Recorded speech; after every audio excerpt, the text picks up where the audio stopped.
Hello? Hey, how many times do I have to tell you? Keep the noise down when you open and close the door. What? I'm sorry. Was it really that loud? If it wasn't, I wouldn't be calling, would I? Seriously? How many times do I need to repeat myself? The call was abruptly ended. Despite the brief exchange, it was utterly draining. How many times had I had this same conversation with our next-door neighbor? My family and I aren't trying to be loud. My name is Leone, 37 years old. I work in sales administration for a medical equipment company. My husband Larry is on a solo assignment overseas, so it's just my 13-year-old son Steve and me at home. We live in an older apartment, but the location is great, so we love it. But there's one recent problem. A woman who moved in next door keeps lodging complaints against us. Even this weekend, the doorbell rang repeatedly, and I approached it with trepidation. How many times do I need to tell you to be quiet when you open and close the door? I'm really sorry. I wasn't trying to slam it. That's not my problem. Just be considerate, alright? Seriously. She just yelled and left. Her name is Dina. She's a housewife in her 40s with a high school-aged child. I remember feeling a bit intimidated by her sharp gaze when we first met. As I expected, the aggressive complaints are non-stop, especially on weekends. I told you not to stomp around in your apartment. It's so disruptive. I'm sorry. I'll be more careful. Come on. It's not just you living here. I genuinely believe we aren't causing any noise disturbances. Of course, my son Steve is a quiet kid, probably even quieter than the other units. In reality, I secretly think Dina's place is way more of a nuisance. Her high school-aged daughter, Vivian, loves blasting her music, and the sound leaks terribly. Even Dina's phone conversations are so loud they penetrate our walls, yet they turn a blind eye to their noise, while always pointing fingers at us. Especially in an old apartment, it's essential to be considerate of each other. It's bad enough when she rings the doorbell, but it's genuinely terrifying when she bangs on our front door. Your conversation is too loud. Please lower your voice. Yes, I'll be careful. Sorry. You know my legs are bad. It's already a hassle just to come out here. I see. So don't make me come to your door every time. Just give me your cell phone number. Okay. From that day on, the complaints started coming over the phone. I deeply regretted giving out my number on impulse. No matter if it was a weekday or a weekend, she didn't care. Turn down the TV! I can faintly hear it and it's driving me crazy! Yes, sorry. Is this volume okay? Keep all the noises down to this level! Seriously! I heard from the landlord that Dina's husband is also working away from home. We're in a similar situation. We should get along better, but the complaints and demands from Dina just escalated. The vacuum is too noisy. What kind are you using? Replace it. I just got a new one last week. It's supposed to be quiet. Ugh, it doesn't sound quiet. At least vacuum on Sunday mornings when I'm out shopping. With our relationship being like this, there's no way our kids would get along. One day, when Steve sneaked back into the house... What happened, Steve? Did someone chase you? I don't want Vivian from next door to see me. She might get rough. Rough? Did she do something to you? She's too hands-on, and she tries to get me to buy her soda with my allowance. Vivian doesn't have a great reputation. I've heard she hangs out with a group of self-centered, troublesome kids.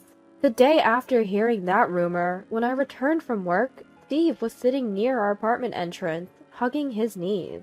Steve? What happened? You can't stay out here. Yeah, I'm sorry. I lost my keys. From what he told me, Vivian and her friends confronted him on his way home from school. They dragged him to a nearby park, making him play games he didn't want to. They took things from my pockets, threw my stuff around. Oh my god! As Steve recounted, tears welled up in his eyes. For the high schoolers, it might have been just a pastime, but for Steve, it must have felt like torture. When he realized he'd lost his keys, how devastated he must have felt. He probably searched the park over and over. He must have felt so alone and scared. I couldn't contain my anger. I rushed outside and furiously rang Dina's doorbell. When Dina appeared, her eyes were cloudy. She had already been drinking. "What's up?" "My kid told me they had a run-in with your Vivian." "Really? Kids will be kids, you know. Stop making a fuss about it. I won't let this go. Ensure she doesn't bother my child again." She briskly closed the door after speaking her mind. I heard Dina shouting something, but I didn't want to hear it. From that point on, our relationship with Dina became even more strained. She began banging on our shared wall and tossing trash on our balcony. Talking to the apartment manager didn't seem to help. Dina wouldn't change her behavior. "This is quite a predicament," sighed the apartment manager, scratching his head. "I've had similar complaints about her. I've told her not to disturb the peace here, but it doesn't get through. She sure doesn't take advice well. If the apartment manager can't get through to her, what chance do I have? I guess her husband's away on business? Maybe she's just lonely," the manager pondered. "But that's no excuse to hassle the neighbors." "True, it's not right. I'll talk to her again." Is she so lonely with her partner away that she's resorting to making complaints and drowning her sorrows in alcohol? If that's the case, it's genuinely heartbreaking. But I can't fathom dealing with stress in such a way, yet Dina's complaints continued relentlessly. Even when we thought we were quiet, she'd always find something to nitpick. Thanks to her, we never got a moment of peace. The thought that the constant complainer next door might be eavesdropping kept us from even laughing freely. Recently, there have been loud knocks on our front door in the evenings. When we checked the security footage, it appeared to be Vivian's doing. The knocking continued until the apartment manager threatened to evict her. With such overwhelming stress, day in and day out, both Steve and I were totally drained. One day, I phoned my husband Larry, who was overseas, to fill him in on the situation. It's just, I can't believe, of all people, she moved next door. Is that what's been happening? How about Steve? Any more issues with the girl next door? I think it's better now. Probably thanks to the apartment manager laying down the law. We've told Steve to consult the property manager in emergencies, like if he loses his key. I felt guilty burdening Larry with this while he was on a work trip abroad. Being away, he might worry even more, but I had to share my feelings. I felt like I'd fall apart if I didn't talk to someone. That's when Larry spoke up. "If you're feeling down, maybe you should take a break to de-stress." "De-stress? My business trip will be over soon, right? Work's been easing up. I have some free time now." "Are you suggesting?" "Yeah. What do you think? It's a great place here." A few days after that conversation, my cell phone rang. It was from Dina. I wondered what was going on and answered. "Hey! How many times do I have to tell you? The noise from the kids is too loud! Do something about it!" "What? Kids?" "Yes! Think about the neighbors! Fix this, now!" Dina sounded slurred, probably drunk. She kept shouting without really hearing me. Trying to calm her down and get her to focus was a challenge. "Please listen. I'm currently abroad with my child." "What?" "I'll hang up for a moment and contact the apartment manager." Panicking, imagining the worst, my hands trembled as I operated my phone. Fortunately, the apartment manager answered right away. "Hello? Oh yes, it's about apartment 302. Yes, that's right. Maybe..." The apartment manager had noticed something odd about my place almost at the same time I did. He found it strange that the lights were on even though I was supposed to be on a trip. He assured me he'd call back once he figured things out. About 30 minutes later, the news from the apartment manager was pretty much as I feared. The apartment was swarming with police officers, and we had no choice but to return home immediately. When my child and I arrived back at the apartment, both the apartment manager and Dina were there to greet us. Dina looked utterly defeated. "I'm so sorry for what my daughter did." Right. It was Vivian and her friends who had broken into our apartment and created chaos while we were away. After Steve had been harassed by Vivian and her crew, he realized he lost his key. Turns out Vivian had stealthily taken the key from Steve's belongings.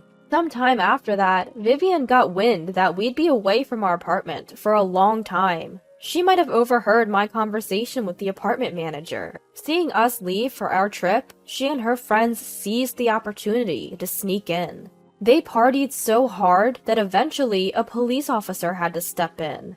Our apartment was a mess. Vases and mirrors were shattered, wallpaper torn, and graffiti was everywhere. There were discarded candy wrappers, instant noodle cups, juice cartons, and plastic bottles all over. The police officer had instructed that everything be left as it was until we returned. Seeing the state of the apartment, forgiveness wasn't an easy option.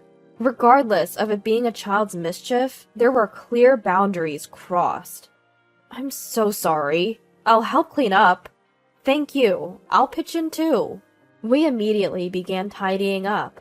Apart from essential communication, I hardly spoke to Dina. I wasn't the kind to get chummy after such an incident. She sensed that and focused solely on cleaning. After a while, the parents of the other kids who had trespassed along with Vivian arrived. Each one of them apologized profusely. I accepted their apologies sincerely. A police officer arrived around the same time and updated us on the details. When the police arrived, there were 4 girls in the apartment, including Vivian. All of them stopped their antics and sat down properly after a stern warning from the apartment manager. All 4 of them are over 18, so they can be held criminally responsible. I was told that the 4 of them were currently detained at the local police station. Whether they'd remain in custody would be up to the prosecutor and the judge. I had spoken to the authorities, emphasizing that these were just kids, most of them still in school. Being arrested and detained is traumatic for anyone, especially for the young ones. I believed they shouldn't face harsh penalties. The discussion shifted towards settling things outside the courtroom. The apartment manager would assess the damages for broken windows, mirrors, and wallpaper. All I had to decide was the compensation for the damages and my emotional distress. The bill would go to Vivian's mother, Dina. The financial burden would be shared equally among the 4 families, each reimbursing Dina. By the time our negotiations and cleanup were wrapping up, I saw a large black van pull into our complex. A tall, imposing man and Vivian stepped out. Could it be? My hunch was right. The man was Dina's husband. He had a strong and commanding presence, and didn't seem like someone from a traditional office job. He seated both Dina and Vivian next to him, and turned to me. "We sincerely apologize for all the trouble my reckless wife and foolish daughter have caused." He repeatedly expressed his regret, almost to the point where I felt embarrassed. I lost count of how many times I told him it was okay and to stop apologizing. Dina and her crew left shortly after, continuously apologizing. 2 days later, Dina and Vivian moved out. I initially thought it was just the movers, but when I checked, Dina told me she was moving in with her husband. I had been reluctant because his new job is in a very rural area, and I didn't want to go, she said. But after the recent mess, she didn't feel right staying here. She decided to join her husband. If this ordeal brought their family closer together, then perhaps it was for the best. As a wife with a husband on a solo assignment, I genuinely felt that way. I sincerely hoped that living with her strong-willed husband would keep Dina on the straight and narrow, and that Vivian might mature a bit. A few days after that, with my windows and walls back in pristine condition, my husband Larry returned from his trip. My son, Steve, and I went to the airport to greet him. Larry's overseas assignment was over, and our family of 3 was together again. I wouldn't have to face any more unsettling nights alone for a long time. The recent events reminded me of the importance of having family close. Life is truly better when we're all under the same roof. That was my heartfelt realization.